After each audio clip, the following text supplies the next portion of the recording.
দেখো, তুমি তোমার নিজরে কোনো সময় অপরাধী মনে করিও না। তুমি দুনিয়ার কোনো মানুষের কষ্ট দিলে তার কাছে মাফ চাইলে গিয়া মাফ চাইলে তুমি ছোট হইতে না, বরং তুমি অনেক বড় থাকবা।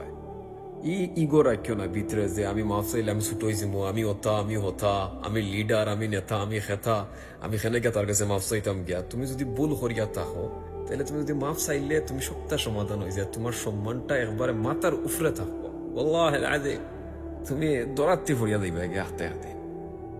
যেদিন মরবা নানি খবর সামনে দি মানুষে আটটিয়া যাইব নানি, যদি পাল্লা হইয়া চলাফেরা করিয়া যাও নানি দুনিয়ার মাঝে, মানুষে তোমার খবরে দিয়ে আটটিয়া গেলে দোয়া করবো তোমার লাগে, সুরা ফড়িয়া তোমার লাগে দোয়া করবো, হাত তুলিয়া খান দিয়া দুইও চৌকুর ফানি ফালাইয়া তোমার লাগে দোয়া করবো।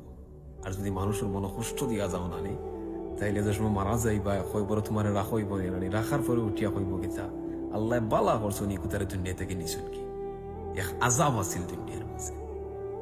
তেবলা দেখো তুমি তুমি তোমার নিজরে কতটা নিকৃষ্ট বানাইয়া যাইরায়। দুনিয়া তো নিকৃষ্ট আসলাই, মরার পরে তুমি তোমার নিজরে নিকৃষ্ট বানাইয়া যাইরায়, ও একটা ইগোর কারণে। এত ইগো লইয়া চলাফেরা করা ভালো হয়, বুঝছো নি? যদি তুমি নিজের মনে করো যে আমি ভুল করছি, মাফ চাইলিও, মাফ চাইয়া দেখবা মাফ চাইলে মনটাও শান্তি থাকে, ফেসের মাঝে আলাদা একটা মায়া থাকে, নুরানি চেহারা থাকে।